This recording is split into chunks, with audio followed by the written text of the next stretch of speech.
All right, good evening. Call the February 4th meeting of the Mayor and Council of the City of Lincoln Park to order. If everyone would please rise for the Pledge of Allegiance, which will be immediately followed by the invocation by Reverend Carrie Hildebrandt of the Lincoln Park Presbyterian Church. I pledge allegiance to the flag of the United States of America and to the republic for which it stands, one nation under God, indivisible, with liberty and justice for all.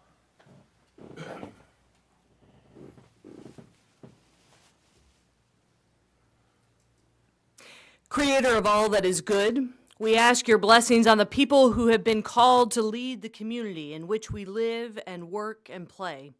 As we come to this time of meeting together, may a spirit of innovation, responsibility, compassion, and understanding descend upon all those that are here. May this time be one that moves the city forward in new and exciting ways so that all the lives connected to this place may be enriched. Grant the mayor, the council people, and all those that work for the betterment of the city wisdom and courage to know and do what is right and good and true. May they and we speak out when it is time to speak out, and listen patiently and receptively when it is time to listen. May they and we always be guided by the spirit of community, by the spirit of justice, and by the spirit of love. Bring us all together, energy of life, to do good, to grow in understanding, cultivate community, be innovative in our actions and words, and to always seek out wisdom. May it be so. Amen. Amen. Thank you, Reverend. For those of you that don't know, the Reverend also serves the city on the Economic Development Corporation, so very active in our community. If we could have roll call, please. Councilpersons Breeding, Higgins, Here. Kelsey, Yes. Parkinson, Here. Ross, Here. Salcido, and Mayor Carnes. Here. All right. Under Mayor's remarks, we had some very interesting weather over the past week. Not often that you go from 20 below to 50 plus degrees in a short period of time. That plays heck on your roads, though. And anytime that you have freezing, melting, it creates some bad road conditions, namely potholes. If you do see potholes, you can go onto the city's website. There is report a problem, and if you report a problem there and describe where the pothole is, that's the most efficient way of doing it. However, you can call the city, that's fine too, 386-1800, extension 1231, that will be for Mr. Gallagher, or you can call my extension at 1225, or send me an email at mayor@citylp.com, and we'll get that taken care of. But if we don't know about it, we can't fix it. So if you see one, please let us know, and that way we can have our best shot at getting things done. Had an interesting event while we still had snow on the ground. The Jack Frost Jamboree for the third time was at the bandshell, 3240 Ferris in Lincoln Park. There was another sled race, and it seems the way that a team that I'm involved with always finished second, but that's the way that it was. The winning team was propelled by Abe Lincoln, though, so you really can't defeat the rail splitter. He's got long legs, and it's not going to. You're not going to beat him. Anyway, there was a snowman contest that was done too. There's some pictures on our website.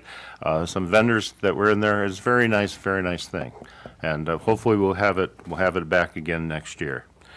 This coming, I think it is Saturday, is the Daddy Daughter Dance. It's at the 9th. It'll be at the bandshell. There are still tickets for sale at the bandshell.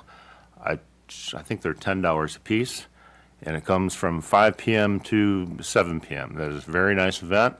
They have a DJ there, and there's pizza, and it's a good opportunity for those fathers out there who are looking for something to do for their daughters. If you have a couple of them, bring them along. We started something a little bit new, effective this meeting, and that we requested that the department heads be at all of the meetings. I think this is to facilitate our government and to be at the best benefit for you citizens out there who may have questions and concerns. Instead of waiting for responses or having to go back and for a future meeting, we can take care of issues right away. And it may be inconvenient for the department heads, but we appreciate your attendance here, and that will help facilitate our team for the betterment of Lincoln Park, as I see it.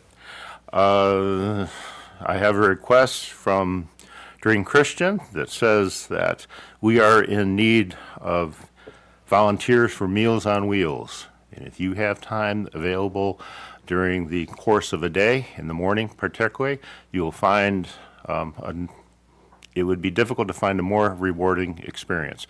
These folks are in need of the meals. The meals are available. They just need somebody to take it to them.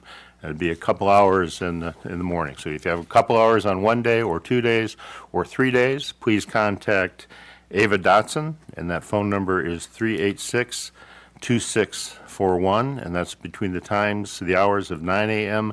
to 11 a.m. So that's 386-2641, and we will put this on the website, Mr. Koppler? Yes. Okay, and that will work out. Chocolate. Oh, yes, the chocolate walk. Mr. Tucker is here, can talk about that. This is also on the 9th, correct? All right, starting at what time? Yeah, why don't you come on, just tell us a little bit about it. I almost forgot about it. Yes, each year we do an event called the Chocolate Walk. This is our 5th year doing the event. It's going to be on February 9th, this Saturday, from 2 to 5 p.m. The best way to describe it is I would say it's a citywide scavenger hunt. So we have 20 locations, 19 Lincoln Park businesses participating. Each of them will have a small Valentine's Day type treat, like a candy or things like that. And as you go through, you get a sticker for every place that you go. If you're able to visit all participating businesses and return your treat sheet, and you are entered into receive a plethora of gift certificates and other goodies from Lincoln Park businesses. So it's a very inexpensive and a lot of very fun way to get people reacclimated with our business community. So the starting point is at the Icarus Hall, which is attached to the park restaurant.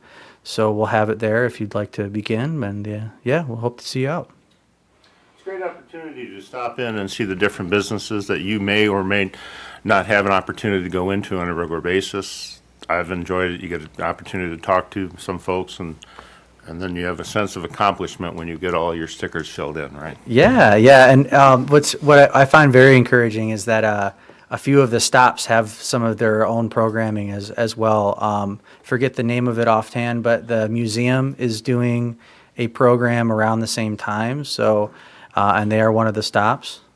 And I know, for example, Al Petrie's, they'll do their own type of goodies, and I think they have like a Wheel of Fortune wheel that they include as well for, bike repair, things like that. So it's a really fun way to get the kids out, celebrate Valentine's Day a bit early, and get to know our business community and help spur local economic development.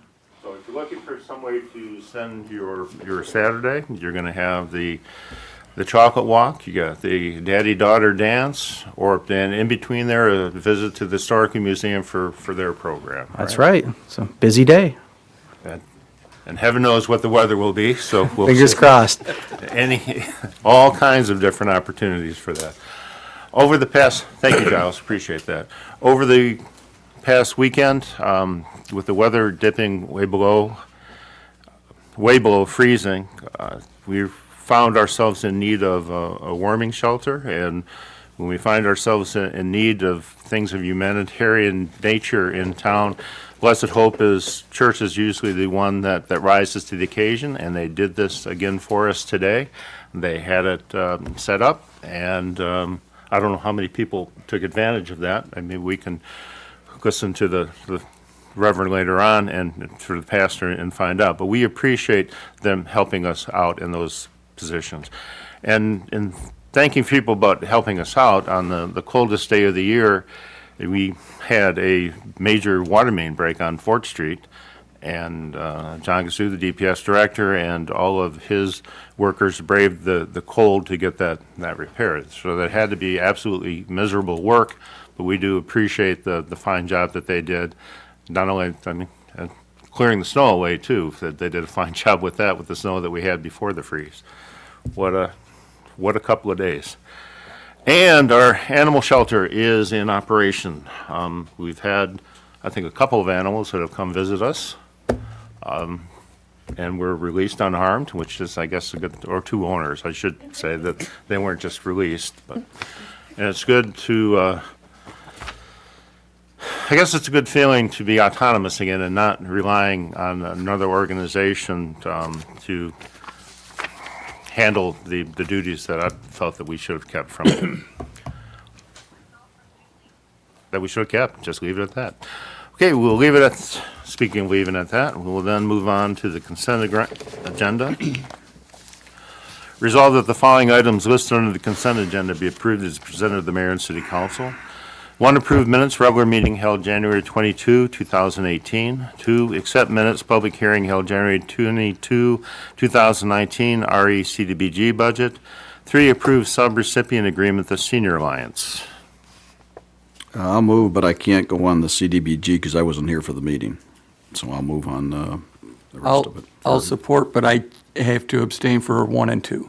Okay, And can I abstain too, since I wasn't here either? yeah. Okay, So we'll have to, first, we have to do a slight correction unless there was another meeting in January 22nd, 2018. This will be, that'll be the 19th for the first one. I read it and didn't catch it, but, okay, so where are we at? Do we have a mover and supporter? We do. We have any further discussion? Clerk, call the roll, please. Councilpersons Kelsey, yes. Higgins, Yes. Parkinson, Yes. Ross, Yes. Salcido, Yes. and Mayor Carnes. Yes.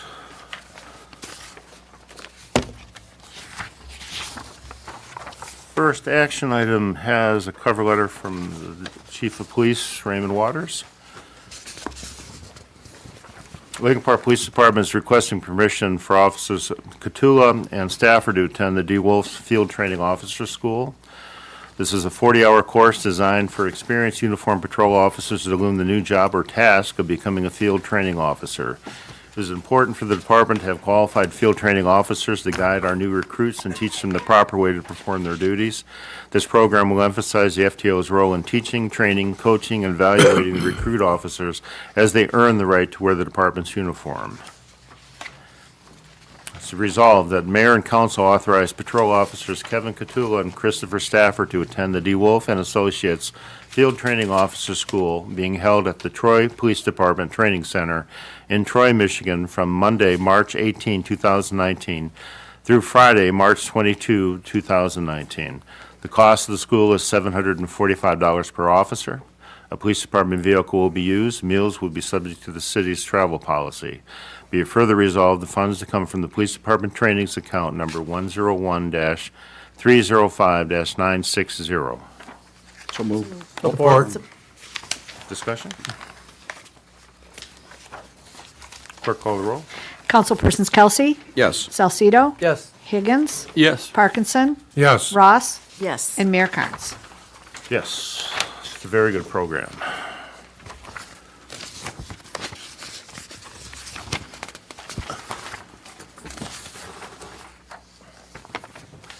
So resolved that the special event permit number 1 be approved for McCafferty's Bar to hold a St. Patrick's Day party at 4210 Fort Street, Lincoln Park, Michigan, on Saturday, March 16, 2019, from 5 p.m. to 11 p.m., and Sunday, March 17, 2019, from 7 a.m. to 11 p.m., under the following conditions. 1, tent to be inspected by the fire department prior to use. 2, special event to cease at 11 p.m. per municipal code 666.04. 3, applicants shall be responsible for cleanup of all debris associated with the event from surrounding properties. So moved. Support. Support. Question on the application. Through Yes, the sir. chair, it says hours of start time, 7 o'clock in the morning? Isn't that kind of, isn't that kind of early for an event, for noise and all that at 7 o'clock? I don't think, the rest of the time it's 8 o'clock and then 5. Is that a misprint or that is 7 a.m.? Am I correct, where it says hours of event start time, 7 a.m. till 11 p.m.? That's what they're requesting, probably coincide with the opening of the bar. Okay, I'm just asking. That's for the first day. Yep. And then they have 7 a.m. to 11 p.m. I'm not, Just asking. with our noise ordinances, does 7 a.m. fall within that? You know, Amy? Yes. Does it? Yes. Just as an aside, that is the normal time for them to do the St. Patrick's Day thing is 7 a.m. to 11 p.m. It's been the same way for many years on St. Patrick's It's a Day. tradition there. It is. Yeah. Okay. Thank you. But, I mean, it's up to council, really. No, I was just asking. That's, if it's been the way they've been doing, I'm just worried about the residents of somebody. That's all I'm asking. I mean, and if they've been doing it before, then, that's fine, I guess. It just seemed kind of early, but. It's early. Further discussion? Clerk call the roll. Councilpersons Kelsey? Yes. Parkinson? Yes. Higgins? Yes. Ross? Yes. Salcido? Yes. And Mayor Carnes. Yes.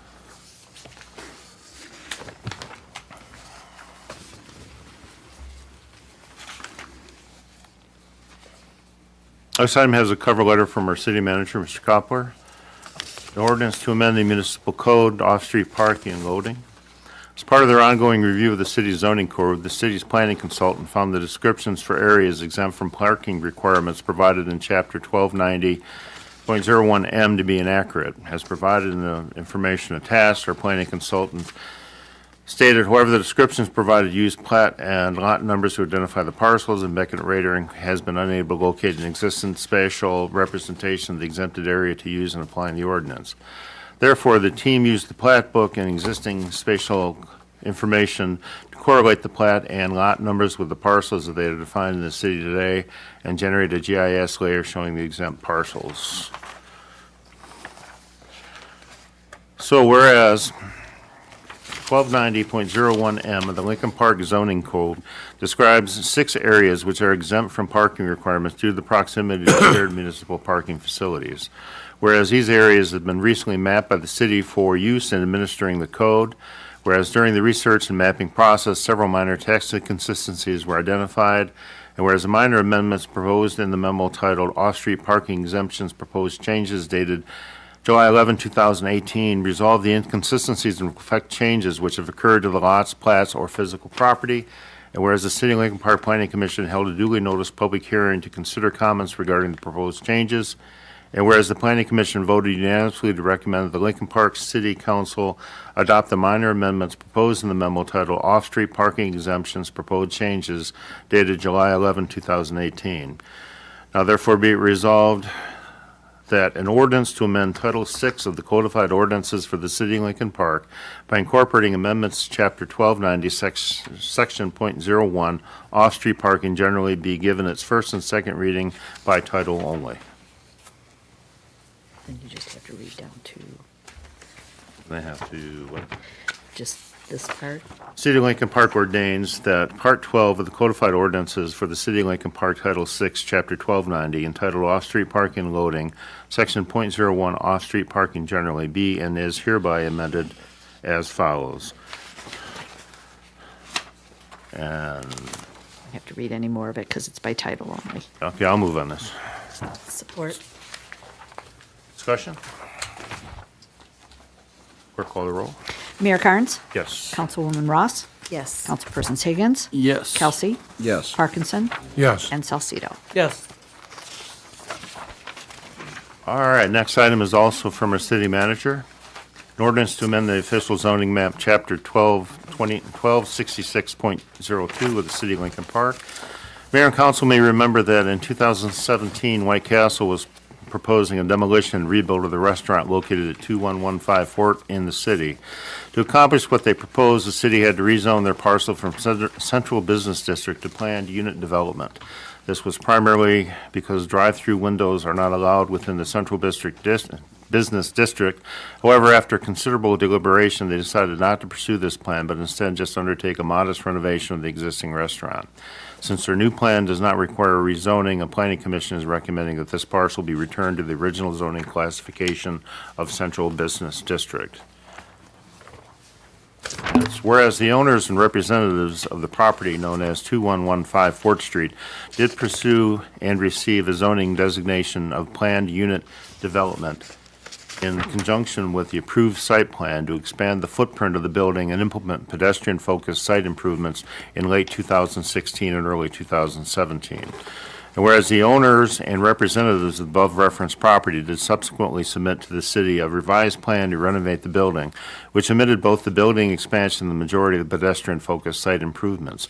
Whereas the revised plan did not meet the standards for planned unit development, and whereas the owners and representatives have indicated in writing a preference for reverting the zoning designation in accordance with the procedures of Chapter 1288 of the Lincoln Park Zoning Code, planned unit development, and whereas Chapter 1288 planned unit development specifies that the Planning Commission may initiate proceedings to amend the zoning classification of the site to revert to its previous designation as Central Business District.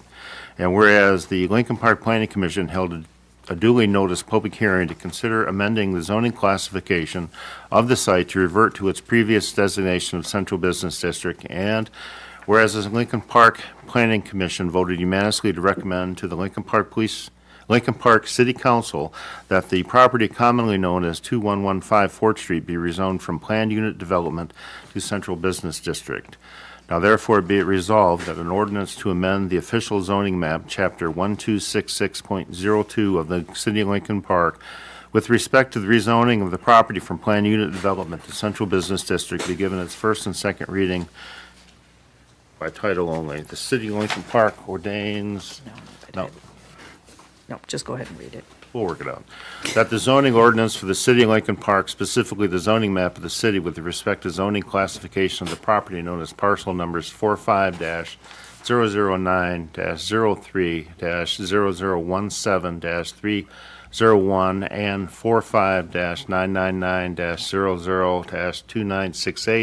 45-999-00-2968-000, commonly known as 2115 Fort Street, shall be rezoned from PUD, Planned Unit Development, to CBD, Central Business District. I'll move on this. Support. Discussion?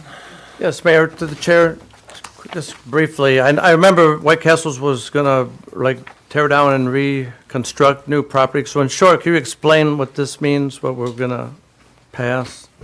They're not gonna rebuild after all? Yeah, so they've changed their development plan from a tear down rebuild to just a renovation. And I'm not sure exactly what the extent is, but it's obviously not the same investment that they were going to be making. Okay, thank you. Okay, further discussion? Clerk, call the roll. Mayor Carnes? Yes. Councilpersons Parkinson? Yes. Higgins? Yes. Kelsey? Yes. Ross? Yes. And Salcido? Yes.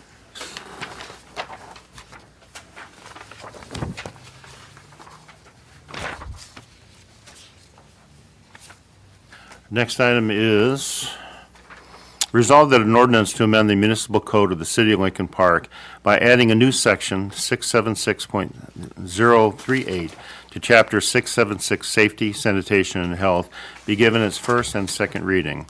The City of Lincoln Park ordains that Chapter 676 of the codified ordinances be and is hereby amended by adding a new section 676.038 as follows. 676.038 Vaping by minors. A person under 18 years of age shall not possess, smoke, vapor, inhale from a vapor product or alternate nicotine product. Vapor product or alternate nicotine product means a non-combustible product containing nicotine or not that employs a heating element, power source, electronic circuit, or other electronic, chemical, or mechanical means, regardless of shape or size, that can be used to produce vapor from nicotine or not in a solution or other form. Vapor produced vapor product includes an electronic cigarette, electronic cigar, electronic cigarillo, electronic pipe, or similar product or device, and a vapor cartridge or other container of nicotine in a solution or other form that is intended to be used with or in an electronic cigarette, electronic cigar, electronic cigarillo, electronic pipe, or similar product or device. Vapor product does not include a product regulated by the Drug or Device of the United States Food and Drug Administration under Subchapter V of the Federal Food, Drug, and Cosmetic Act, 212 U.S.C. 351 to 360 FFF-7. So moved. Support. Discussion? Clerk call the roll. Councilpersons Kelsey, Yes. Ross, Yes. Higgins, Yes. Parkinson, Yes. Salcido, Yes. and Mayor Carnes. Yes.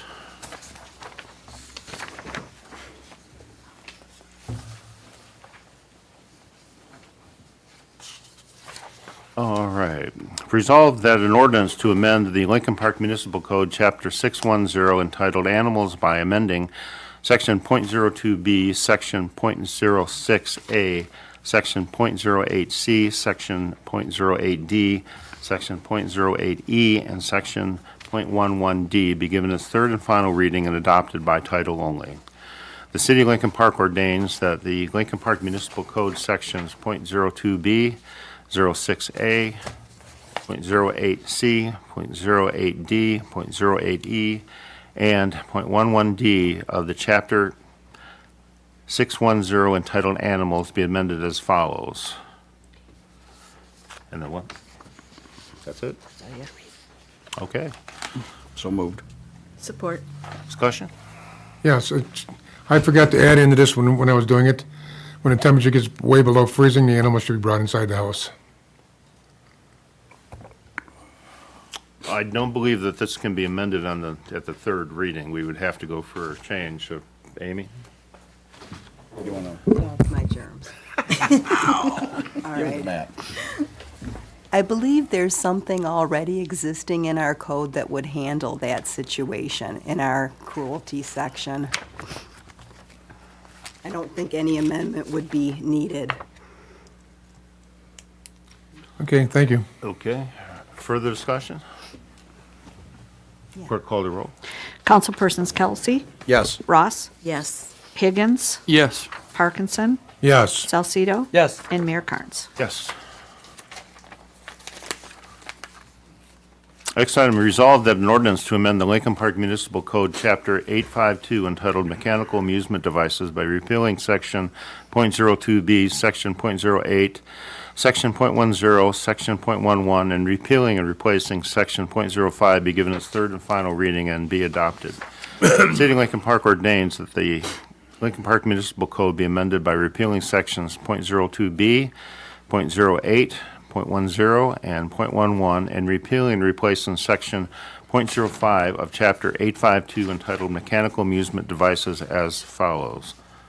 Just 852.05 license fees. The license fee for each mechanical amusement device, juvenile mechanical amusement device, video game, film, or video viewing device shall be set from time to time by council resolution. So moved. support. Discussion? Clerk call the roll. Councilpersons Kelsey, Yes. Parkinson, Yes, Higgins, Yes. Ross, Yes. Salcido, Yes. and Mayor Carnes. Yes. Next item has a cover letter from our city manager. Mayor and council are acting upon an ordinance change to Chapter 610 that will, besides other things, allow for the purchase of dog licenses for a duration of 1, 2, or 3 years. The current fee schedule for dog licenses contains charges for a duration of 1 year, so it must be amended to reflect 2- and 3-year licenses. Staff is proposing the following fee schedule. For 1 year, $10, 2 years, $19, and 3 years, $28. And senior citizen price, 62 years or older, $8, 2 years, $15, and 3 years, $22. The proposed fee schedule will incentive dog owners to purchase licenses with longer durations by reducing the cost for 2- and 3-year licenses. Without this change, the dog owner would pay the same $30 over a 3-year period, while under the proposed fee schedule, same resident would be charged only $28. Senior citizens would experience a similar reduction with 2- and 3-year licenses being reduced as well. Further, through the changes, Chapter 610 removes the language definition of senior citizens for the purpose of purchasing dog license and remains at age 62 and above. Okay.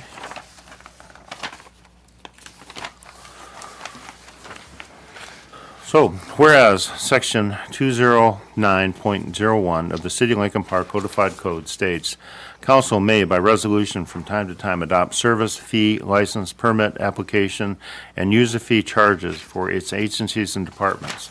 Said charges be paid forthwith by the individual or business against whom or which said charges are assessed. And whereas the mayor and city council wishes to amend the current fee schedule for dog licenses within the city to offer 1 year, 2-year, and 3-year licenses. Now therefore be it resolved that the Lincoln Park Mayor and Council does hereby adopt the following user fees related to dog licenses within the city of Lincoln Park. Dog license, 1 year, $10, 2 years, $19, 3 years, $28. Senior citizens price at for those 62 years or older, 1 year, $8, 2 years, $15, 3 years, $22. Late fee remains at $6, license replacement fee, $5. So moved. Support. Discussion? Clerk call the roll. Councilpersons Kelsey, Yes. Parkinson, Yes. Higgins, Yes. Ross, Yes. Salcido, Yes. and Mayor Carnes. Yes. Next item is also from our city manager. Resolution to approve amended fee schedule for the mechanical amusement device license issued in the city of Lincoln Park. Mayor and council are acting upon an ordinance change of Chapter 852 mechanical amusement devices, among other things, will eliminate the licensing of distributors and mechanical amusement devices. Because of this, it would be necessary to amend the fee schedule of the city of Lincoln Park that addresses the cost of licensing for mechanical amusement devices.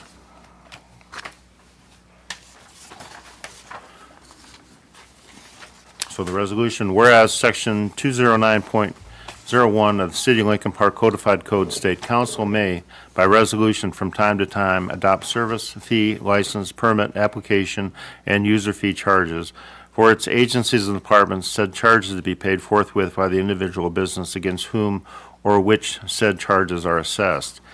Whereas Mayor and City Council wishes to amend the current fee schedule for mechanical amusement device licenses within the city pursuant to Section .05 license fees of Chapter 852 mechanical amusement devices to coincide with changes being made to Chapter 852. Now therefore be it resolved that the Lincoln Park Mayor and Council does hereby adopt the following license fee pursuant to Section .05 of Chapter 852 mechanical amusement devices for the city of Lincoln Park. Distributor of mechanical device, in quotations, including juvenile, is eliminated. Mechanical amusement device, $100. Juvenile mechanical device, $50. Film or video viewing device, $50. So moved. Support. Discussion? Clerk call the roll. Councilpersons Kelsey, Yes. Ross, Yes. Higgins, Yes. Parkinson, Yes. Salcido, Yes. and Mayor Carnes. Yes.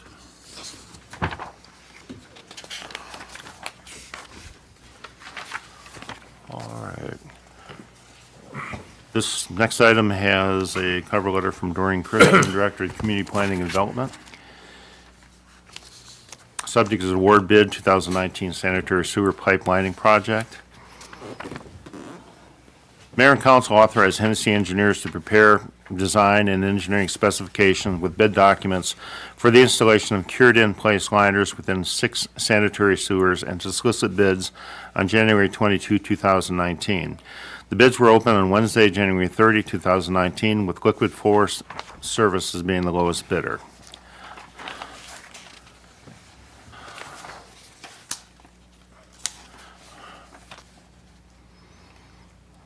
The bids on this were Liquid Force Services at $84,250. Inland Waters Pollution Control at $94,771.25. Lanzo Trenchless Technologies North, $132,125.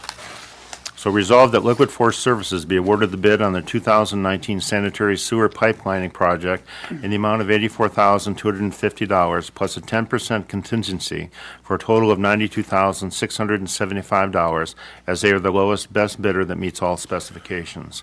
And further resolved that mayor and city clerk are authorized to execute documents necessary to accomplish this work. Funds to come from account number 249-043-75519, streets and utilities. So move. Support. Discussion. Clerk call the roll. Councilpersons Higgins? Yes. Kelsey? Yes. Parkinson? Yes. Ross? Yes. Salcido? Yes. And Mayor Carnes. Yes. Next item is also from During Christian. Your Honor, we had someone in the back who wanted to had their hand up.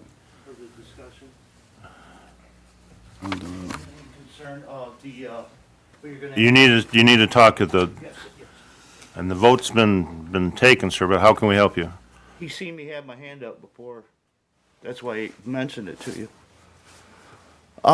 This vote is in concern of the company that's gonna be doing the work on the sewers and drains on the south side of town at this time? Same company? Liquiforce? Yes. Are you aware what happened 2 years ago with this contractor? They actually went in and blew raw sewage into a section of Lincoln Park Homes. And unfortunately, I came to the city council 2 years ago on this particular issue. And nothing was ever resorted. Now here you're conducting business with the same company that had blown raw sewage into people's homes, and nobody is like aware of it, or taking responsibility. Well, the neighbors on my street that had the raw sewage, that's a public hazard. Okay?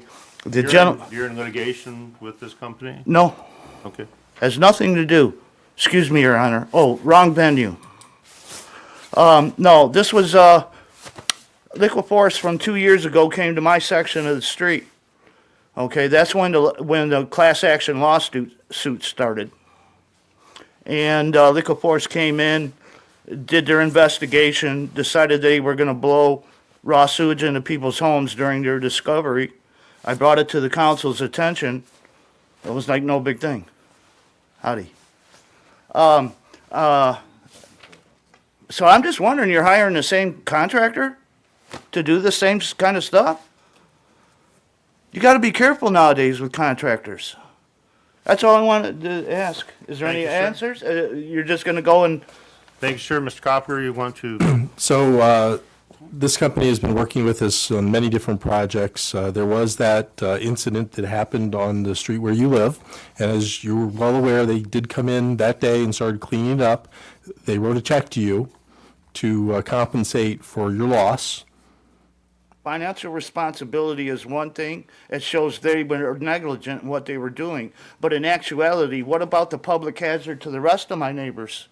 The old guy next door that don't have a right to stand up for himself. And Thank you. They Thank dealt, you. they Thank you, dealt sir. with each of the neighbors. I provided, I think, at the next meeting or before the next meeting, what they had done that showed that they had compensated, that they were there starting that day cleaning up. And Mr. Watson was the only one that came in and complained about that. Left out the parts about being compensated, but, Excuse me. But again, I go back to, I know since I've been here, which is a little over 3 years, we've been working with this and other companies that come in and do the clean outs and cammering. Again, it was a very unfortunate incident that occurred, but the company took responsibility right away and did the cleanup and again compensated residents for any loss.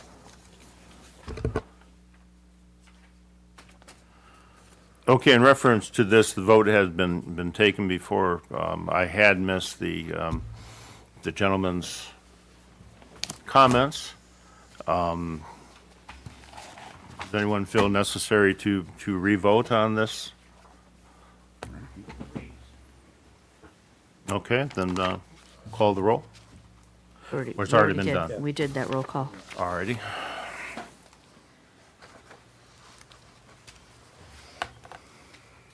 Next item is to award oversight and construction services CDBG sanitary sewer pipelining project.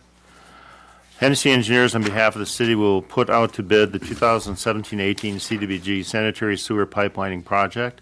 The cost of the project is $92,675. The city reprogrammed $114,969 for this project. Hennessy Engineers has provided a proposal of $8,025 for oversight and construction fees based on the established rates. Resolved that the mayor and city council hereby award the oversight and construction services for the CDBG sanitary sewer pipelining project to Hennessy Engineers Incorporated as submitted for any all work not to exceed $8,025. Funds to come from account number 249-043-75519, Streets and Utilities, 2017-18 fiscal year budget. It also resolved that the mayor and council authorize the mayor and city clerk to sign all pertinent contract documents. So move. Support. Discussion? Clerk, call the roll. Councilpersons Higgins, Yes. Kelsey. Yes. Parkinson, Yes. Ross, Yes. Salcido. Yes. And Mayor Carnes. Yes.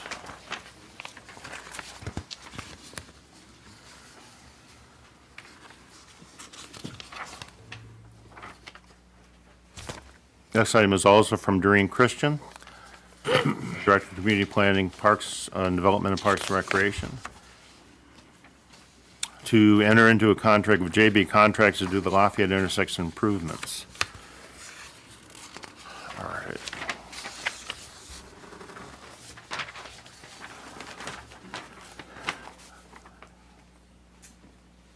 There were 8 bids received on this project. There was JB Contractors, $257,635. Dominic Gaglio Construction, $267,500. JV Cement Contracting Company, $273,740. Ciparoni Contracting, $302,205. Great Lakes Contracting Solutions, $304,305. Glaceria Concrete Construction, $336,750. Warren Contractors and Development, $368,970. And Audia Concrete Construction, $426,100. So to resolve that JB Contractors be awarded the bid for the CDBG Lafayette intersection improvements in the amount of $257,635 plus a 10% contingency for a total of $283,399, as they are the lowest best bidder that meets all specifications. A 10% retention of the project cost shall be held to verify completion pursuant to the contract. Be it further resolved that the mayor and city clerk are authorized to execute documents necessary to accomplish this work. Funds to come from account number 24944-75519, Streets and Utilities. So moved. Support. Discussion? Okay, clerk, call the roll. Councilpersons Kelsey, Yes. Parkinson, Yes. Higgins, Yes. Ross. Yes. Salcido. Yes. And Mayor Carnes. Yes. And again, from Doreen Christian. Award oversight and construction services Lafayette intersection improvements. Resolved that the mayor and city council hereby award the oversight and construction services for the CDBG Lafayette Avenue intersection project to Hennessy Engineers Incorporated as submitted for any all work not to exceed $24,725. Funds to come from account number 249-044-75519, Streets and Utilities, 2018-19 fiscal year budget. Be it also resolved that mayor and council authorize the mayor and city clerk to sign all pertinent contract documents. So moved. Support. Discussion? Clerk, call the roll. Councilpersons Kelsey. Yes. Higgins, Yes. Parkinson, Yes. Ross, Yes. Salcido. Yes. And Mayor Carnes. Yes.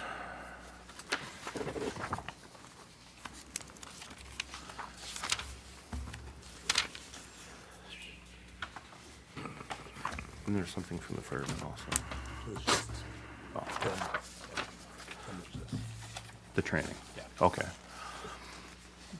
Whereas the mayor and city council originally scheduled a study session to get input from citizens on whether the city should opt out of allowing marijuana-related businesses to operate within the city of Lincoln Park for January 28, 2019, but due to inclement weather was forced to cancel.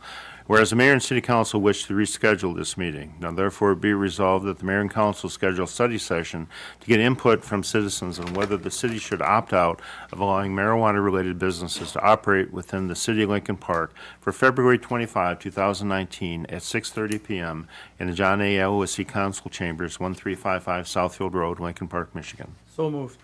Support. Discussion? If I could. Yes, go ahead. So the date that I put in there is a placeholder.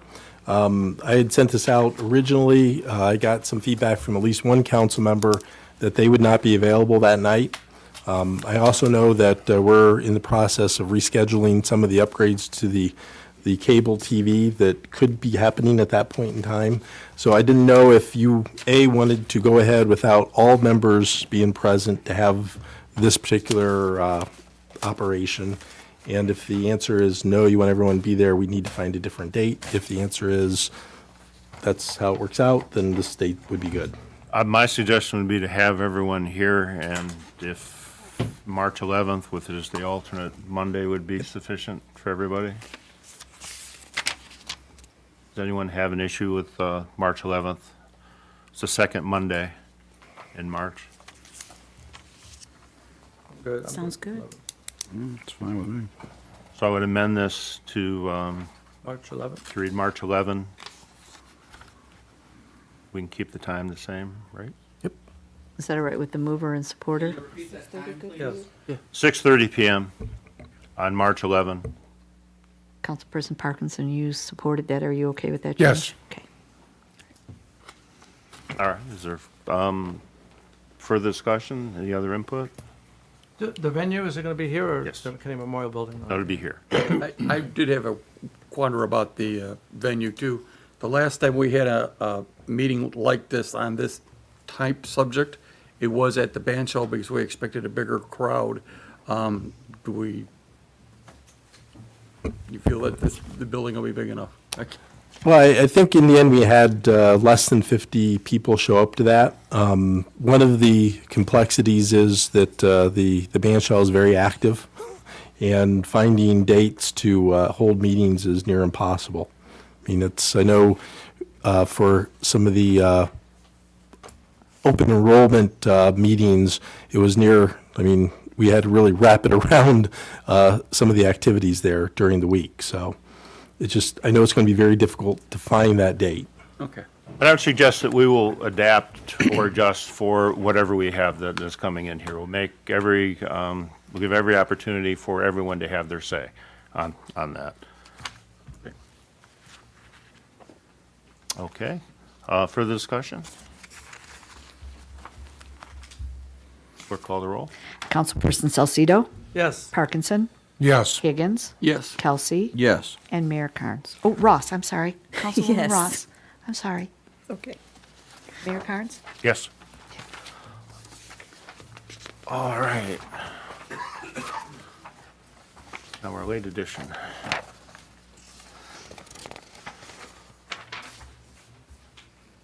So the last item has a cover letter from our fire chief, Steve Martin.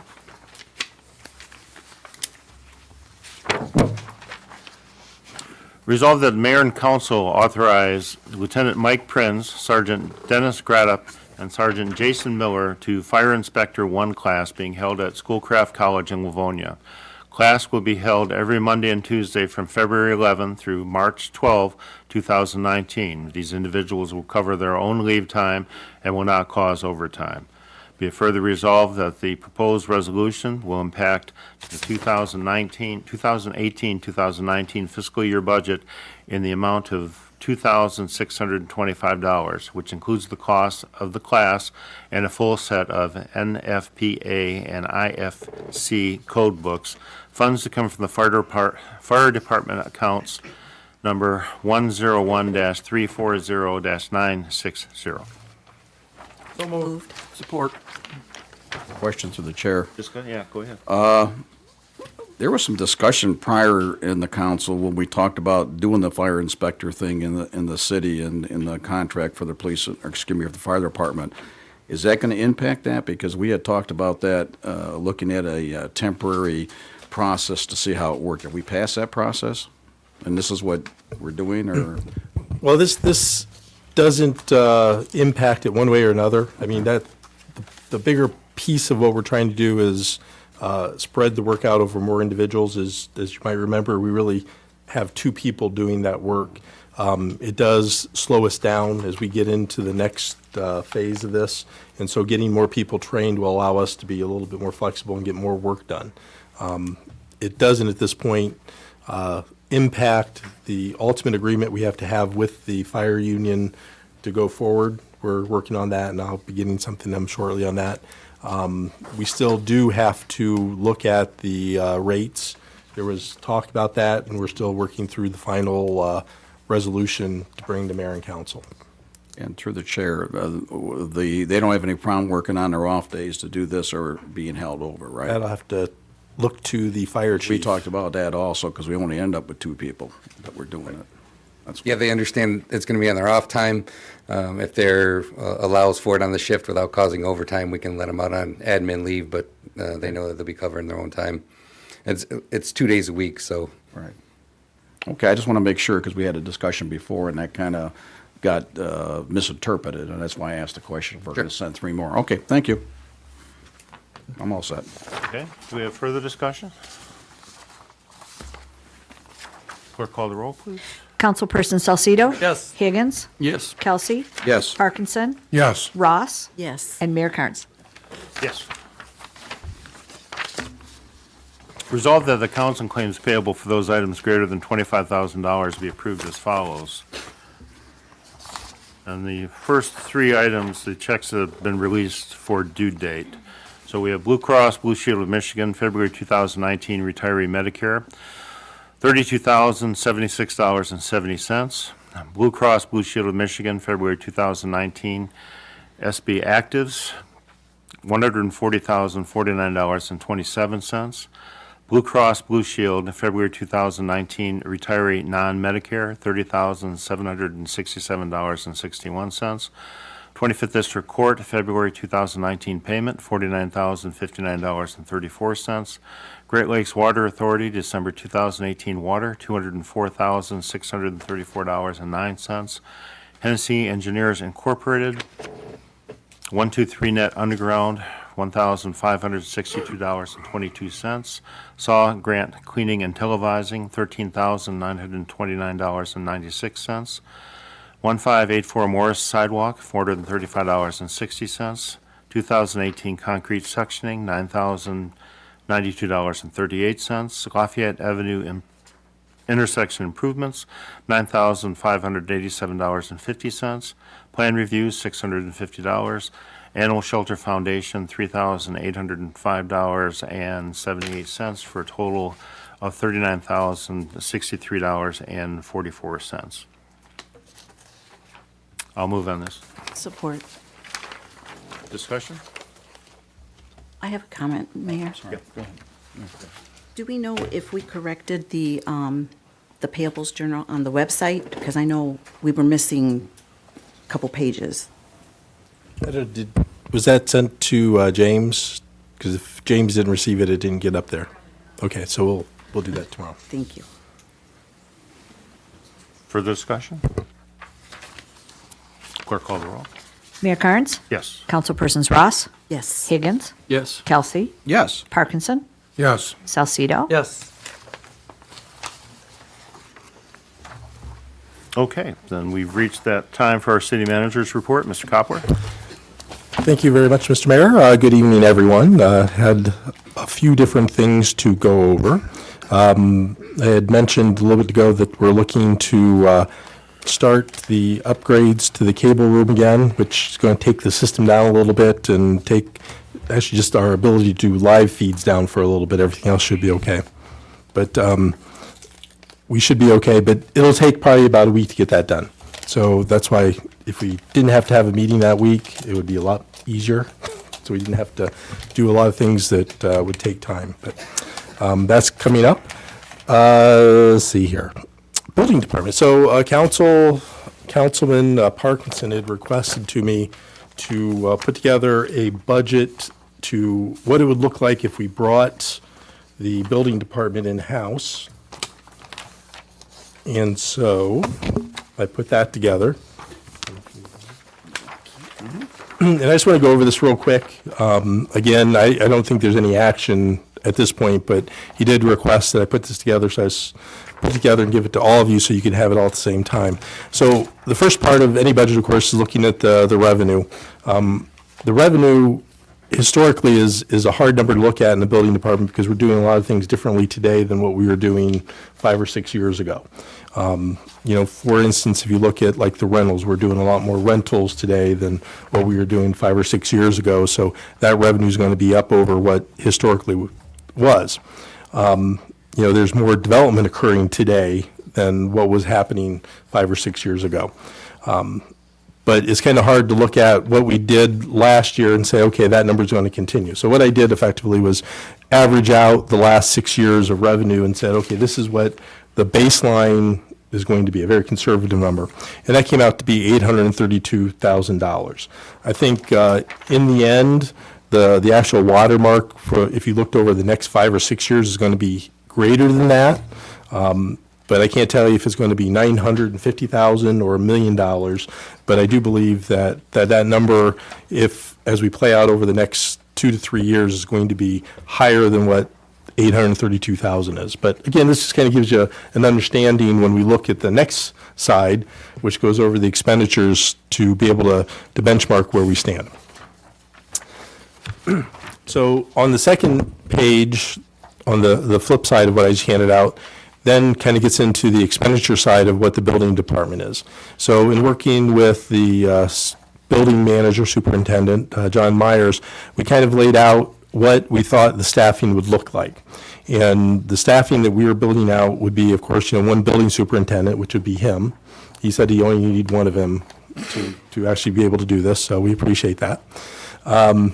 It would have one lead permit tech and two other permit techs. So you have a lead permit tech, which really would function as kind of an office manager overseeing some of the administrative work that goes on, where the other two permit techs, one would be, and all of them would be cross-trained to handle it. So if someone goes on vacation or is sick or something, operations wouldn't be shut down.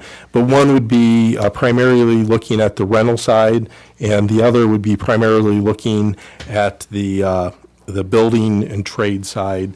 And as we talked about it, the permit tech that would be focusing on the rental may also be looking at the resale inspections as well. So there's some kind of continuity there that makes sense to us that would be what their responsibility, but we still would have to work that out.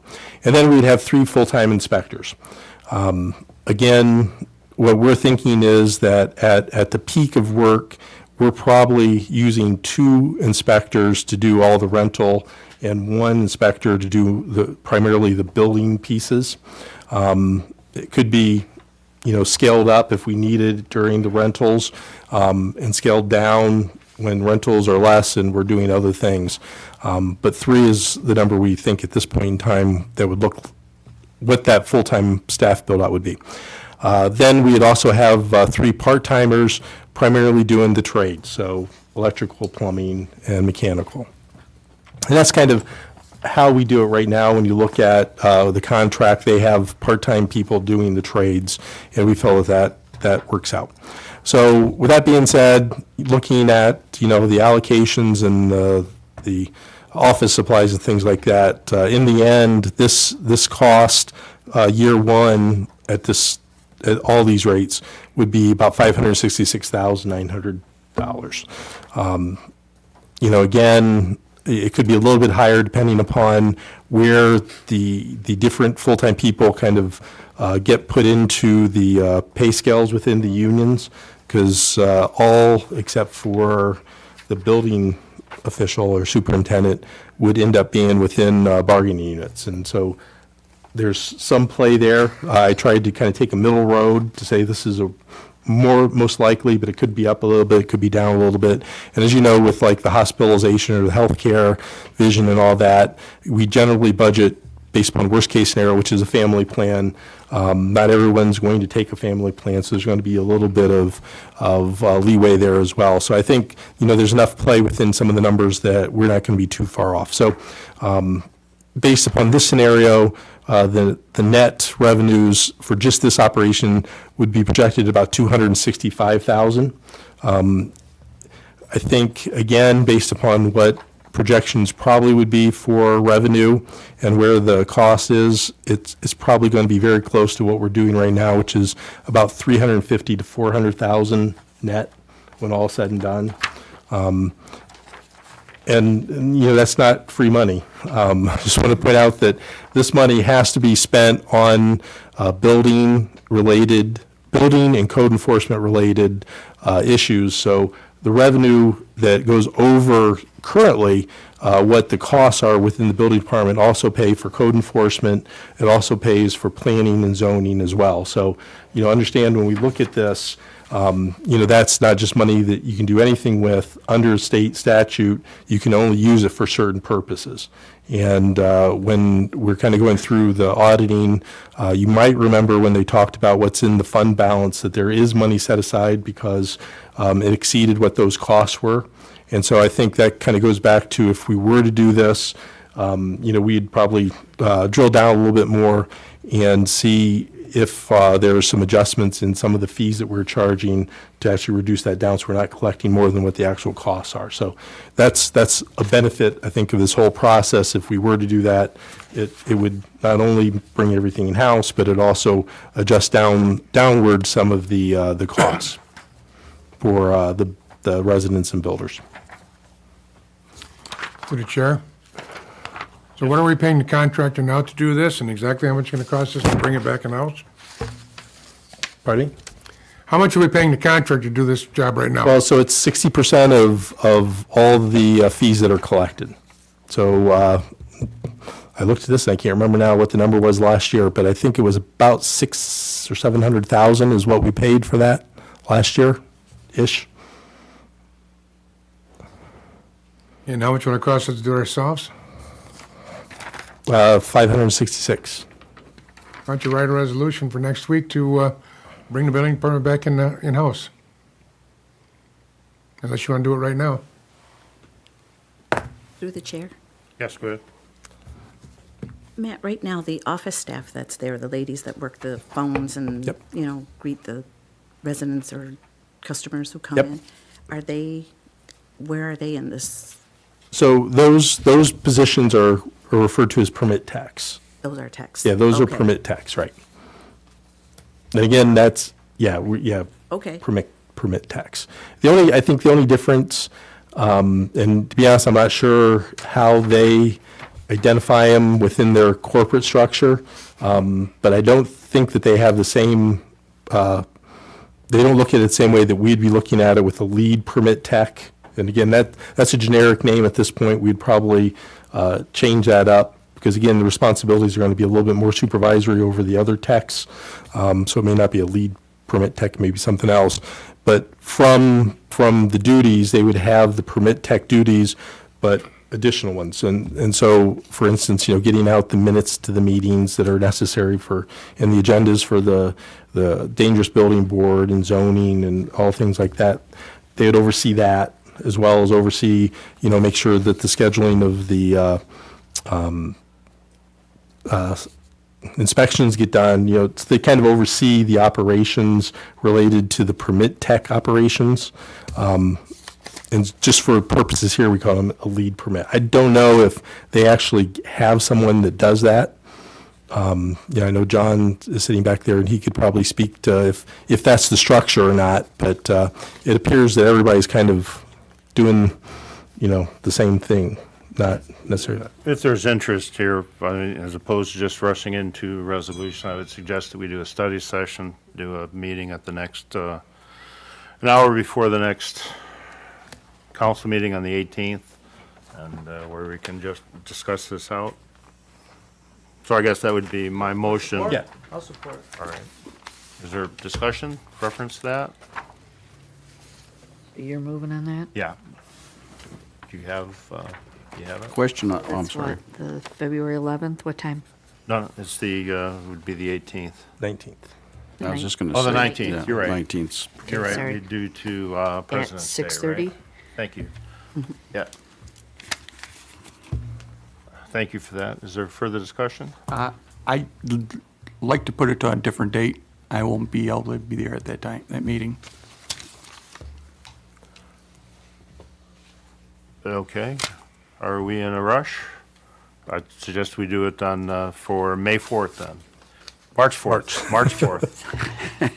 The only day that's in order, March 4th. March 4th.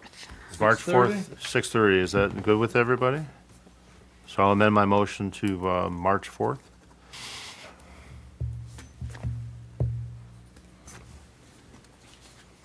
That was good for the supporter? I'll support, or No, he did, he'd, yeah, that's right. He'd already, okay. Yep. Further discussion, reference this? Clerk call the roll? I'm sorry, Mayor Carnes? Yes. Councilman Salcido? Yes. Higgins? Yes. Kelsey? Yes. Parkinson? Yes. And Ross? Yes.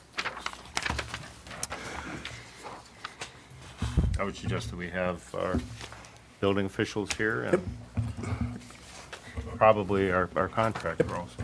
Yep, definitely. Okay. We're still progressing on the Southfield/Dix redevelopment guide. Did, without getting into too much detail, there is a lot of activity coming in related to the Sears property. So we have to speed, I think, our development guide up a little bit to kind of meet what we kind of see as the interest that's developing for that particular intersection. So I guess what I'm trying to say is there's some hope coming shortly on redevelopment in that area. So we're working very hard. I know Giles is out there scheduling things earlier tonight to get discussions going. So hopefully in the next few weeks, there'll be some good news coming. One of the things you didn't see on tonight's agenda was engineering costs for some of the, I guess it would call it Phase 2 energy efficiency projects. After talking with our engineering firm, they provided me some costs. I really didn't like what the costs they were giving me. And so with the lighting piece of it, we're probably going to do a little bit more of that in-house than to have our engineering staff and working with the provider of the LED bulbs, doing a project in-house rather than out. Most fixtures are in decent shape and can be upgraded to a LED energy efficient bulb right now without changing out the whole structure. There's going to be some that we're going to have to change out, so we're going to get going on the replacement of the bulbs here very shortly and identifying those fixtures that have to be replaced in total, and we'll come back with a smaller project instead of changing out all of the fixtures. And so we probably won't get as much efficiency and cost savings out of it going that way, but it'll put us in a better position than where we're at today. Related to the HVAC stuff, it's probably, we're going to break that down actually into two different projects. We're going to identify those pieces of equipment, so like the boiler, where all we're really going to end up doing with the boiler system is replacing the boiler with an updated energy efficient. So that's easy for us to bid that out ourselves without getting engineers involved. The replacement of some of the HVAC equipment up on the roof, again, all it is changing out with more efficient stuff. There are a couple pieces, though, that are going to require some work. When you look at like the building department, since we're talking about that, we have window units that service that. So as part of this project, we'd want to eliminate those window units. The other part is downstairs, we also have that water-fed cooling unit. We'd want to replace that. And so we'd have to look at the replacement of that as well as upgrading the building department as one project. We have another issue with one of the offices up actually in my office suite that has a window or a floor/window unit we'd look at that as a different project with one of the units that are going to go up on the roof. So there's a little bit of work that we're going to need some mechanical engineering on. But those things that we can do ourselves, we'll just get those out to bid as soon as we can and go forward with that. So that'll be going a little bit different direction.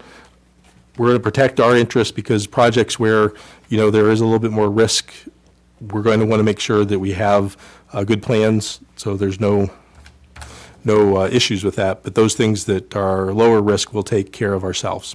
So that is moving forward, and you'll be seeing those shortly. And we did receive preliminary water rates from Great Lakes Water Authority. They're going through their rate-setting process, and I will get out to you the public hearing dates on that. I didn't write it down, but I'll get that out to you. They're projecting, I believe, is like a 2 to 3% reduction on the water rates for next year for us. So that's positive for everyone. And that is all I had prepared for this evening. If you have any other questions, I will try to answer them. Through the chair, I got a Yes, sir. question.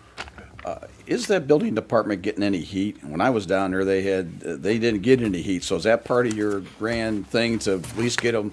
I know about the air and all that, but we're gonna get the heat in there too, right? Redo the ductwork or something so they get heat in there? Or is Well, I that- think they get some heat. I think they're one of their big issues there last week was the windows, and the lack thereof windows apparently. Because I see a nice smiley face, I think, on your window, if I'm not mistaken, with some plastic. But that is an overall issue. I mean, I think we want to look at the most cost-efficient way to provide both the heat and the cooling for that area.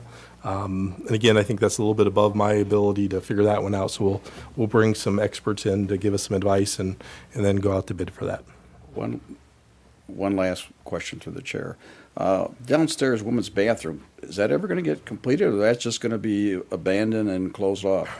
Well, that is, I think John has decided to make that his private room. No, that is going to be kind of overseen by actually John Myers, who's going to be general contracting that for us. And they're very shortly, because when you looked at the overall project, it was probably going to be in the $15,000 range. But we're splitting it up and being the GC ourselves, so that will reduce the overall cost. And, the first thing I think is the plumbing that you're going to be bringing someone in to do that. He's getting quotes for that, so we have a good price. But at the present time, it looks like each of the different trades that are going to be going in there are going to be less than $5,000. Okay, I'm just wondering what was going on with it. Thank you. Yep. That one's been hanging out there for a while now. We've already, one of the issues early on was there was some asbestos in there that we had to remediate. We got that taken care of, and now the next step is the actual renovation of it. Thank you. I have a question to the chair. Yes, go ahead. The lighting for the parking lot here that we don't have. Yeah. Is this coming into this grand plan or? Yeah. Yeah, that's part of it. Okay. Yeah. And secondly, I emailed you a question earlier today that I didn't get an answer to. I'm sure you were busy today. When our buildings are closed due to, do we have someone who checks on them on a normal basis, or how was that taken care of? Well, we don't have anybody, so in the particular case, and what Councilman Higgins is talking about, is the water line, or the burst fire line at the court. So in case of the court, we don't have any of our employees, unless it's happening without my knowledge, that's going over there when those buildings are closed. Again, I don't know if the court had anybody in there when they were out of service for those 3 days. And it was actually a fire alarm, water fire alarm that set it off, that notified us there was a break. We don't have any what you call new buildings in our city. And I think it would be wise that when we have these kind of weather in the future, we have a plan for having them checked on, like most older buildings, like the school system. Even when the schools are down, once you hit a certain temperature, people go in and check, just automatically. I think we need to have some kind of plan. Good idea. All right, hearing nothing further for the city manager. We will then move on to department head report, and tonight we have fire departments, so Chief Martin, setting up his IT stuff.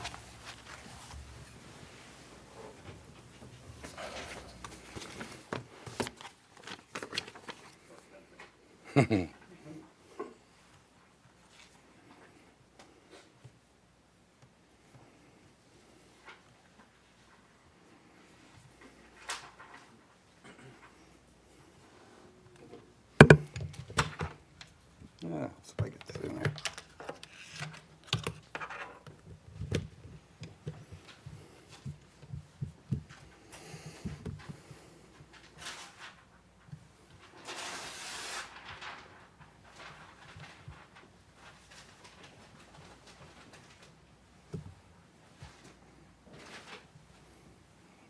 All right, what am I not doing here?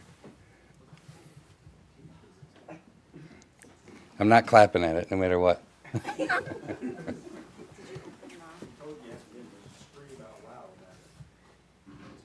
you open the click share already?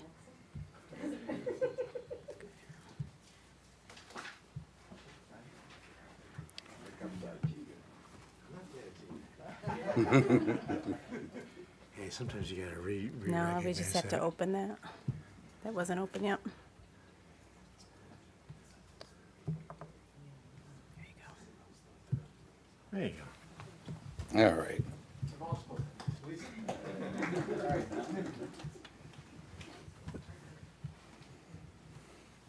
Okay. Good evening, Mayor and Council. I'd like to start by going over some of the response data from the last report from the last quarter. Let's see here. We had 2,446 calls for service. Out of those, we had 1,807 EMS calls we responded to. There were 464 other aid calls, or we were unable to respond, or non-emergent. Of those calls, we had 28 fire calls. 20 were building fires, 4 vehicle fires, and 4 rubbish or grass fires. We had 41 other hazards, which would be gas leaks, wires down, carbon monoxide. We had 73 service calls. That'd be like smoke or odor removal, unauthorized burnings, when people have unauthorized fire pits in their backyard. And then we had 33 false alarms. I included a heat map. Some may find this interesting. Sometimes it seems like we respond to the same areas all the time, but as you can see, we are literally all over the city. The areas in red are areas that get frequented quite a bit, and we've got on Electric Street we have the senior towers, we've got the police department, and then we got some apartments on Goddard. Our fire code enforcement team, they've continued to work hard to ensure all the businesses in the city of Lincoln Park are safe for the citizens, patrons, employees. They conducted 97 inspections of commercial properties, 17 certificates of occupancy, and they had 987 fire and life safety violations. The fire code enforcement team is currently finishing up inspections on all the apartment complexes in the city, focusing on the common areas. We don't go into their individual apartments, but they want to make sure all the common areas are up to code and documenting any hazardous conditions that they find. When they're finished with the apartments, they'll begin the commercial properties where they started when the program began 3 years ago. Some department training. Each month, every person in the department is required to complete training to acquire continuing education credits to keep their medical licensure current to the state of Michigan. The following are some of the training classes that have been completed. Everyone's had continuing education practical credits for paramedic renewal. They did away with this requirement, but it kind of keeps your skills up for something, things that don't happen very often, like pediatric intubation, pediatric IVs. So we still offer the practical credits, even though they're no longer required. By the end of March, everyone will be recertified in advanced cardiac life support. And then the fire inspectors have completed over 15 hours of 50 credit hours, and they've all renewed their state licenses. We're hoping to have 3 more inspectors trained and licensed by the spring. Operations, there's been a focus on improving operations and reducing response time the past quarter, and we've made some recent upgrades. First, we've added the Mobilize Responder app, which I've talked about in the past. We've added that to all the apparatus computers and phones, which allows responding crews to have better information when responding to emergency runs. When the FSET team goes out and does their commercial inspections, they note any hazards like large quantities of flammable liquids or hazardous materials. They'll note where the fire hydrant is located in relation to the building, lock boxes, anything worthy of note that would be helpful to the crews that are responding.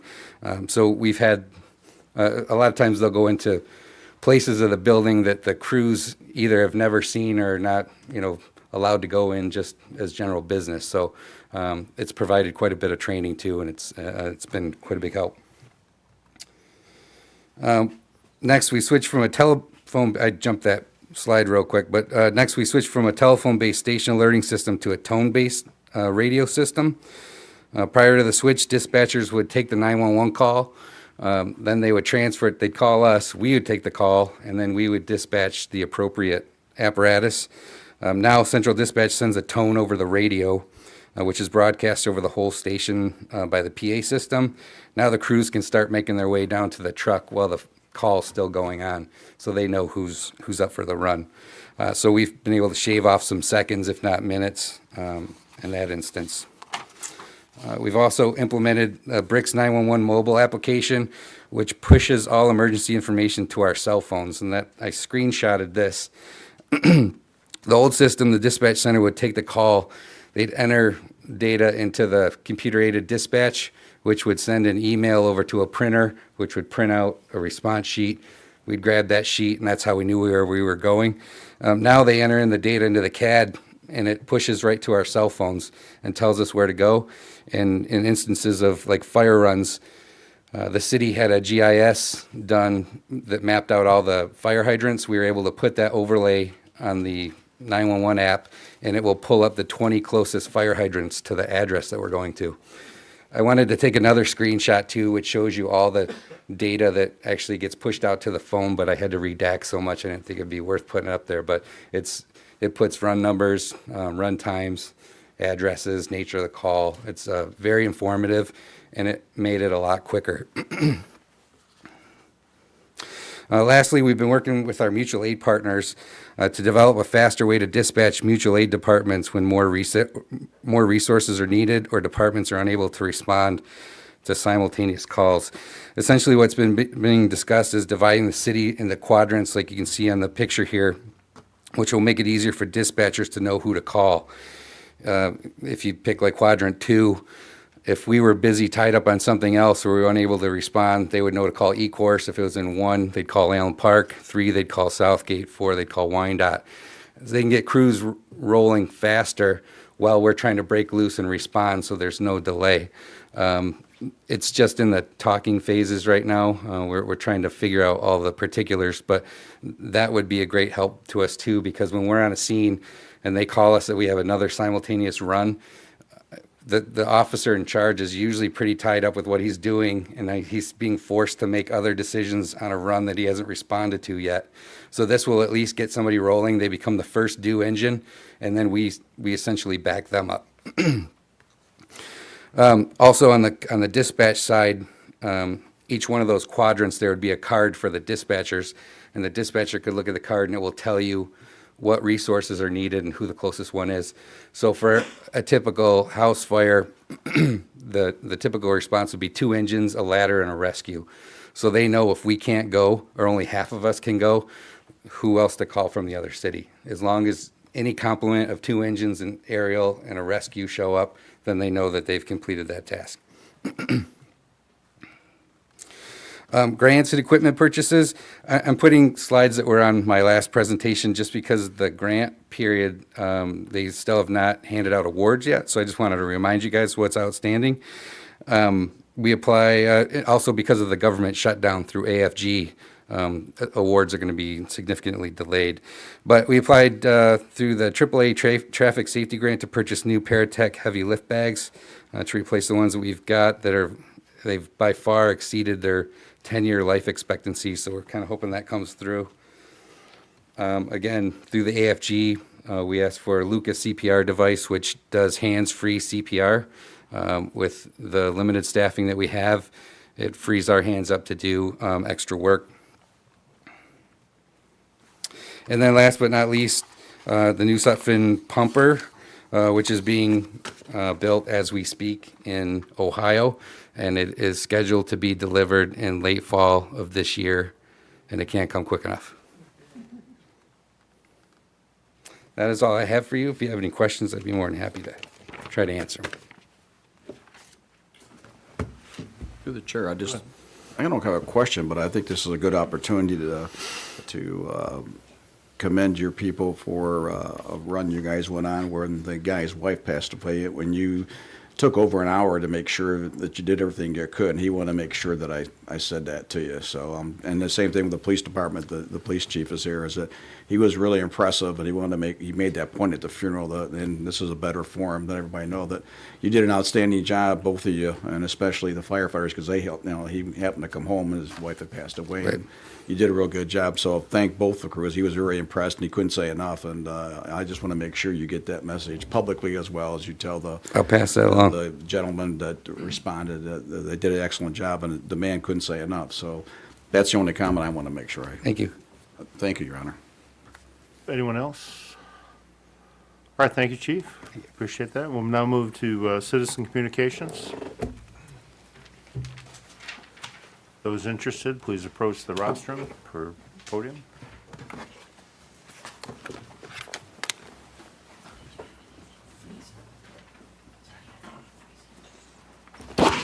Good evening, Chris Starzinski. Okay, the all-day jam approaching rapidly. Saturday, February 23rd, noon to midnight at the VFW post 552. That's 1125 1125 4th Street, corner of 4th Street and Monty. Family fun time is noon to 4 p.m. We'll have crafts, some games, all you can eat food. Start putting your tickets in for the raffle baskets, and we'll have some other surprises and the clown face painting for the kids. And once you have your wristband, and so if you grandparents want to bring the little grandkids for a family fun time, and then you can dump them back off at their parents' house, make them babysit it, and then the grandparents can come back and party with us for the bands, the rock bands, starting at 4 o'clock. So it doesn't always have to be just the parents. The grandparents can come too. So, and then the bands start at 4 o'clock. We've got 3 good rock bands, including a Santana tribute band. That's going to be a lot of fun. And then our always attendant DJ, Rudolph Mitchell, will be there, and he'll be rocking us up to midnight. So $10 for adults, $25 for the family rate. That's 2 adults, 5 kids. Put that 2 adults and 5 kids together any way you want. So, and all proceeds from this event support the Memorial Day Parade. I just want to remind everybody that this is how we put together most of the money for the parade. So please come on out. And rolling into that, we still need raffle baskets donated. Just bring them 10 a.m. The morning of the 23rd. Any raffle basket, anything can be a raffle basket, any type of raffle donation. We also need donations of food platters, any kind of food platters. If you feel inclined to barbecue 20 slabs of ribs, boy, that'd be great. Hands of the City planning meeting is going to be this coming Sunday, February 10th, 5 p.m. at the VFW post. And we'll be running through final plans for the all-day jam, and then the upcoming events that we're working on for the Downriver Comic and Collector Show, the parade, and lots of stuff. Thales Group, that's THALES Group. Finally get back around to talking about this. Again, you do your own research when it comes to investing, but if I were to pick one company that should be looked at for the police and fire portfolio, this company, ALES, AI is a big investment. This company is working on 5 very specific, what are called narrow applications of AI. And one of them is cybersecurity, which is going to be a big thing for Pentagon contracting. So I would say those are very long-term contracts, very lucrative contracts, and that's a company that's going to have a really, really good fun time at the stock market. Thales Group. I would buy it, so.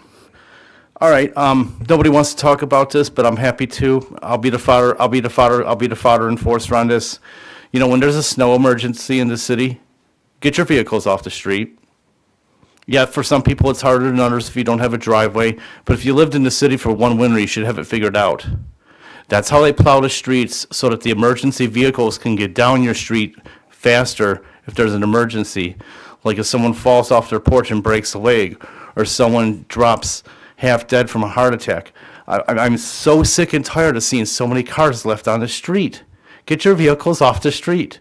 If there's a snow emergency, sign up for the Nixle thing. I got so many indications. It's all that information's out there.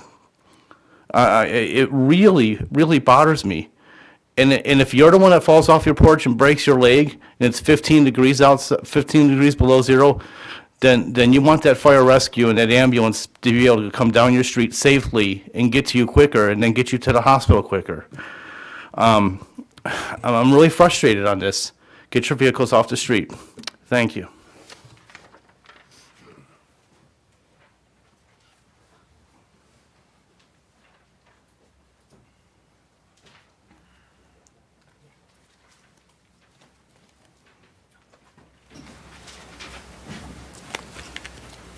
Sean Stansberry. Just wondering, any reason why the recycling wasn't on the agenda tonight? Can you answer that, Mr. Mayor? It wasn't put on the agenda. I thought it was going to be on the agenda, but we'll get it on for the next one. Okay, good enough. And I'd just like to thank DPS and everybody that had to work outside in the cold and the snow for everything they do. Thanks, John. Fire department, police department, everybody. And we have some good people that work in the city, so we need to acknowledge them every time we can. And that's it. Thank you. Sue Sacheda, Downriver Sunday Times. I'm wondering what you're going to put in place to make sure that the ramp and stairs outside the building are safer at night. I was very pleased to see that there was a light tonight. There hasn't been a lot of other nights when I've left. After the last council meeting, I went down the handicap ramp and almost slipped on the ice, and I waited and warned other people that it was very slick. What is in place to have someone salt that after hours if the weather changes and they know there's a council meeting? What operating procedure do you have in place? Because that could have been a lawsuit waiting to happen. I was really worried that Tom would get hurt going down that ramp. I waited till he got out. I use the stairs. That was a fairly unique situation, but if you wish to contact the city manager tomorrow, we'll be able to work that out for you. I'm just hoping that you change your, because nothing was done. That was a quick storm, though. Through the chair, Yes, go ahead. there was plenty of salt on that ramp, because I had a hard time getting up the ramp before because there was too much salt on it. Salt quits working after about 20 degrees. It was a lot colder than that. If you'd had some calcium chloride, it stops working about 10 or 12 degrees, I think. 12. So if they had some calcium chloride they could put on there during the meeting, that might have helped. But some things aren't perfect. I mean, you just got to do what you can do. Thank you. Good evening. I'm a Downriver resident. I reside in Flat Rock, but I've spent many years shopping in Lincoln Park. And your name is? My name is Lisa Matheson. Okay.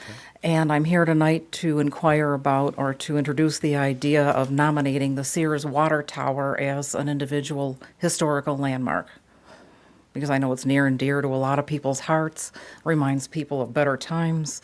I just think it would be a great idea. I've talked to people at the Historical Preservation Society. They think it's a good idea. I've talked to Jeff at the Historical Museum. He thinks it's a wonderful idea. The little bit of research that I did tells me that we would have to get permission from the current landowners to see if they would be in agreement with such a thing. We would have to try to find out if it's structurally sound. From what I understand, it is still a functioning water tower, and the last time it was inspected was 2 years ago.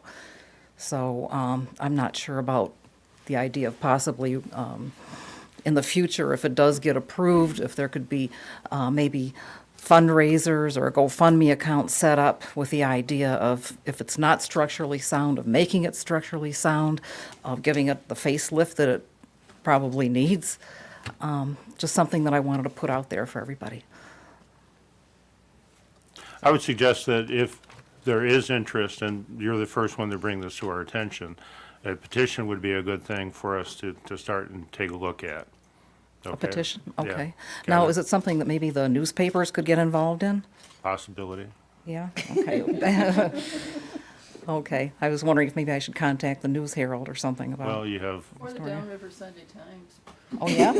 Oh, Downriver Sunday Times, okay. All right. Okay, thank you for listening. anyone else?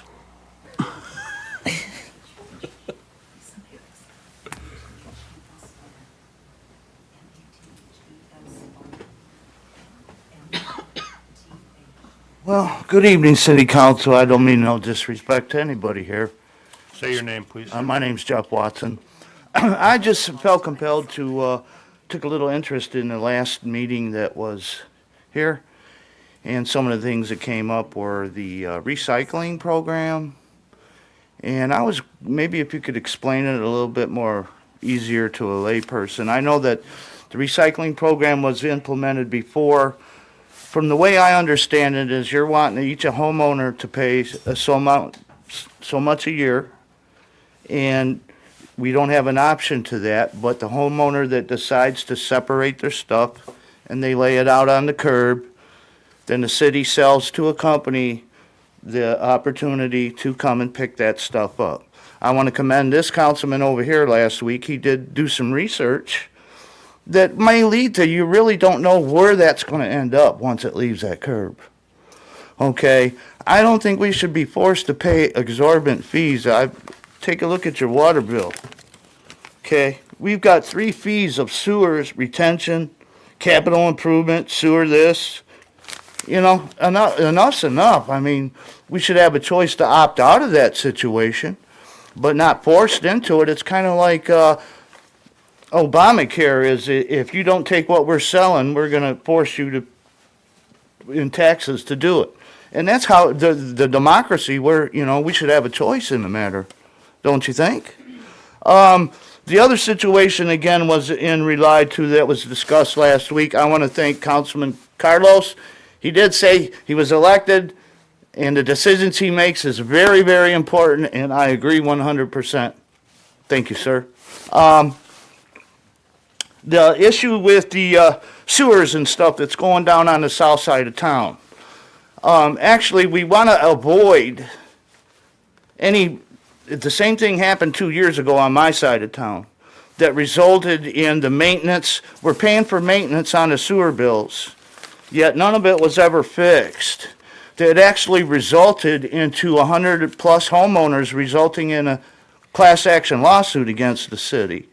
I don't think that's in the best interest of the homeowners. We're the tax base, you know. I paid over $30,000 in taxes in the past few years. I would expect that I never was going to imagine to become at retirement age and have to worry about the sewers in Lincoln Park backing up into my neighborhood. I had no idea. To where now it has resulted in litigation that's costing everybody money. I mean, once you made the discoveries and everything else, you knew that the drains were broken. The sewer drain and the rainwater was broken and mixing together. The same things happened on the south side of town, the same thing. And we know that it's happening because there was a report that a guy reported last week that the same thing is happening over there. I just want to make sure it don't happen to any more. There should be a price freeze on everything until every last homeowner, it doesn't have to deal with sewage coming up in their homes anymore. That's a public hazard. That's a health hazard. But there's still people dealing with it on the south side of town. And on this side of town, it's had to result in litigation. Us taxpayers really can't afford to go in that direction anymore. There has to be some accountability and transparency. Because there's dealings, choices made, oh, well, let it go to court, let it go to court. Well, who's making them decisions? It's never presented to the public. Where's the transparency? It's very important. And like I said, it's been a couple years since I've been here, but I'm going through some things right now that I took an interest to come and talk to you guys from the human side. Mr. Mayor, I want to thank you for taking your time out and having a meeting with me in your office. I want to thank you very much. I want to thank the fire department. I seen a house that was on fire down the block from me. You guys, boom, contained it real quick from spreading, boom. Excellent job. I'm a kind of citizen that where I am proud of people that do their job.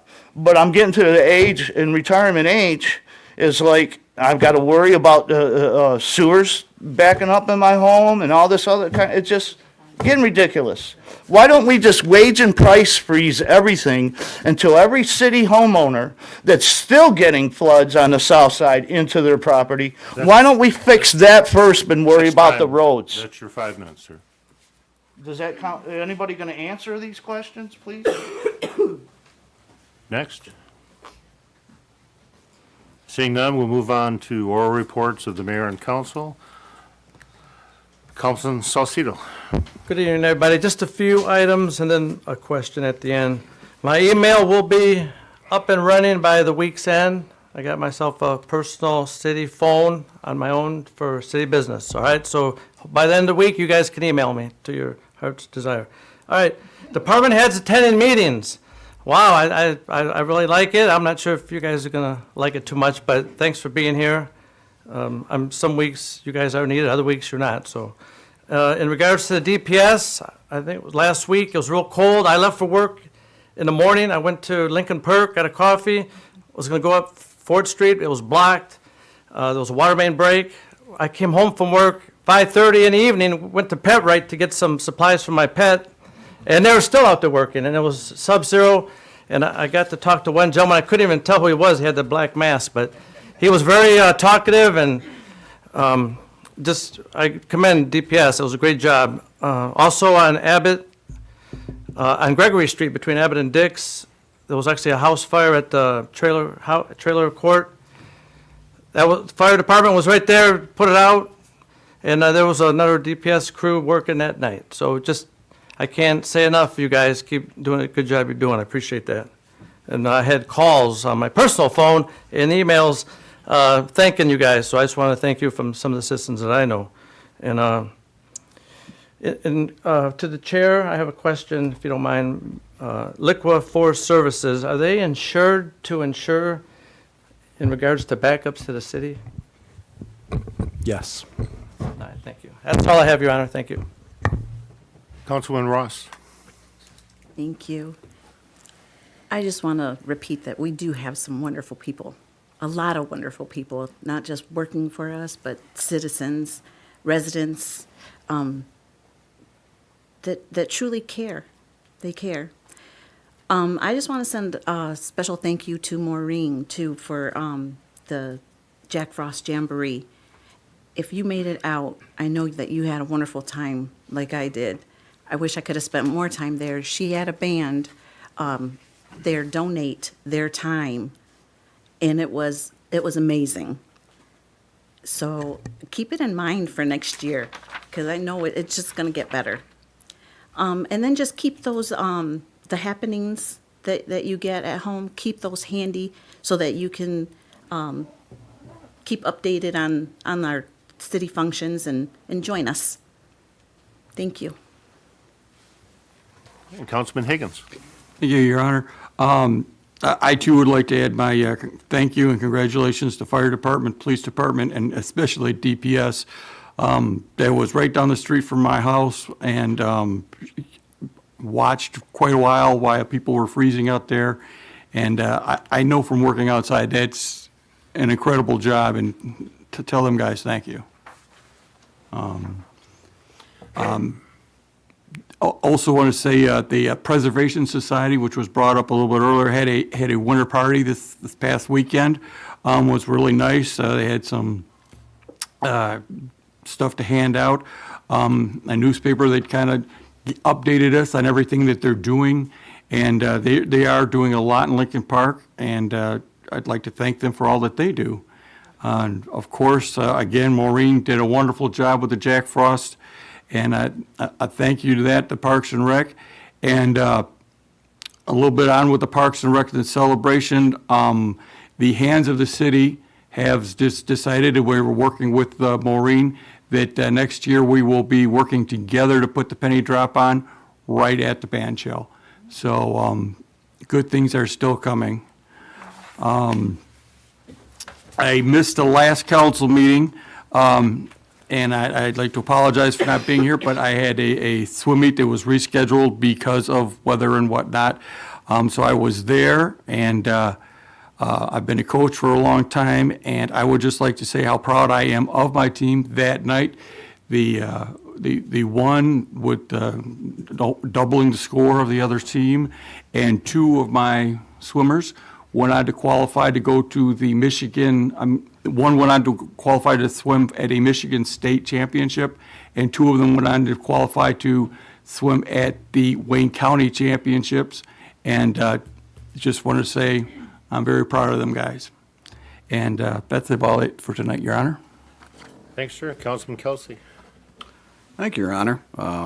I'd like to say the same thing for all the city employees. It was a very cold time. Our city hall stayed open. Police and fire did their job. DPS was out in the cold weather like everybody else, and they did an excellent job. Also, I'd like to thank CERT, because CERT is the Citizens Emergency Response Team that was activated to come out during the time of the extreme cold on their own personal cars, on their own personal time, and to see if there was any issues in the city or anybody needed help. It's a volunteer group that's been in the city for quite a long time. They work with the police department and fire department. And let me tell you what, it was cold. They were going to be driving around the city in the cold just to make sure they could help out, and I think that was quite admirable of them. And I'd like to give them a big thank you for that. The Jack Frost Jamboree, I missed Lillian there, but I got there. And Maureen did a nice job. The mayor was there, and Maureen won the 50-50 and donated it back. She always wins, though. So I bought 3 tickets. I should have just thrown them in, which I did, just throw them in a pot. But she's a very nice lady. She does a lot for the city. The band was there, like Lillian said. It was very nice. I had a good time. A lot of vendors there. Top that off with going to the VFW 552 to have the steak dinner, which does the help fund raise for the Memorial Day Parade. Down on Seacott and 4th Street, and I think more people should come down here and help out not only the VFW, but help out the Memorial Day Parade. Excellent steak, very good time. And in closing, myself and Lillian went out to the, if you want to call it, the separation facility where they separate the trash into the recyclables. And you talk about being cold, those people work in the temperature, whatever it is, outside. The overhead doors for the garbage trucks are left open, and me and Lillian were bundled up, but we're still cold. They had heaters for the workers and try to work, so they do a good job of trying to separate all the recyclable stuff, and it was a real good conversation with the, Mike there, and we had a good time for information, and we brought back some stuff, and I thought it was really great. That's all I got, Your Honor. Thank you, sir. Councilman Parkinson. Thank you, Your Honor. I'd like to go on too. The DPS, I don't know how many hours you spent doing main breaks. I know it was 20, 30 hours for the one, and you had more main breaks on top of that. Plus, trying to keep the streets clear and salted. So, I know it's like out there trying to fight a main break and you're soaking wet. It's zero degree weather. That's a tough one. The fire department, they're out there fighting fires. Same thing with them. They're ice coated and trying to freeze the way out. And I'm glad nobody got frostbite. The police, I'm sure they were out too. I mean, they got to get out of their cars all the time to take care of problems, so thank you to the police. And all city employees, especially the ones that work out in the cold. I'm glad to see the employees in-house. Get the light bulbs and to change to LEDs. I think that was a real good way to go. I don't see why you'd hire an electrician to change light bulbs, so that's good. Now, as far as the cold weather goes, we all warned everybody it's really cold out. It's going to be bad. A friend of mine, Gary Salmons, He was the former E-course councilman. They found him in front of his neighbor's house across the street, froze to death. Gary was a nice guy. He wasn't senile or anything. He has wits about him. He was, I don't know how many terms he had on council. He was a treasurer. He was something else in the city. He was a retired school teacher, and he was in the Marine Corps. So here's a man that has knowledge enough to know what he's doing. For him to go out and walk over to his neighbor's house and freeze to death shows you how bad it was this week. And to all our people out there working in that, more power to you, sir. Thank you. All right. Thank you all, and a fine job done by all this past week. Even those that work inside, you've made it here on time and kept things running for us. We appreciate that greatly. Thank you to the department heads that are here. I appreciate you being here. I know it's inconvenient, but I think it's a necessity. So, but thank you. Thank you for being here. Remember that on this coming Saturday, you have a lot of chances to get have a good time in the city of Lincoln Park, starting with the chocolate walk and then going on with our historical museum and the daddy-daughter dance. So check the times on that. And remember that if at all possible, you can find a couple hours during the course of the week to volunteer for the Meals on Wheels. We will put that number out there again. But there are people that are out there, and their meals depend on you. So if you have a free morning and you're going to have it for a period of time, please sign up. I think you'll find it very rewarding. With that, I'll entertain a motion to adjourn. So moved. Support. Clerk, call the roll. Councilperson let's turn that mic on. Councilperson Salcido? Yes. Parkinson? Yes. Higgins? Kelsey? Yes. Ross? Yes. And Mayor Carnes? Yes.